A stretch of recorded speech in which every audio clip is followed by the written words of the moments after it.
take a look at the Pythagorean Theorem. So the first thing to know about the Pythagorean Theorem is that it is a rule that works on right triangles, or any triangle that has a right triangle, that has a right angle. Right triangles are made up of legs and a hypotenuse. The legs of the triangle are what form your right angle. So in this example, side A and side B, these would be legs because they are what form the right angle. The side that is across from your 90-degree angle, or across from your right angle, is called your hypotenuse. Now it's important to note that we're going to use the labels A and B, and when we label our legs with A and B, it does not matter which one is which. So these two are interchangeable, but C will always be labeled as our hypotenuse.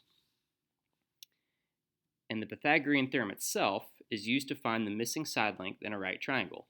And our formula for the Pythagorean theorem that you're going to want to write down is a squared plus b squared is equal to c squared. So our first example, find the missing side length on the right triangle, round your answer to the nearest tenth. So we can look and see we have a right triangle. We're given two of the sides, but we're missing a third side. This is when you're going to want to use the Pythagorean theorem. So I'm going to start off with a squared plus b squared is equal to c squared. And I'm going to label my sides here. Notice that the side that's missing in this case is my hypotenuse, which we're going to label as c. These other two sides are my legs. I can label them as a and b, and it doesn't matter which one there. These two are interchangeable. So now we've got 2 squared plus 6 squared is equal to c squared. 2 squared gets me 4. 6 squared gets me 36, so we're going to want to make sure that we square these numbers first, and that's equal to c squared. Now that I've squared these, I can combine my like terms here to get 40 is equal to c squared. And now, just like we've talked about before, if I want to solve for c, I need to get rid of this square. Well, the way to undo a square is to take the square root. What I do to one side, I have to do to the other. So the square root of c squared is c, and the square root of 40, if you put that in your calculator and round it to the nearest tenth, is 6.3.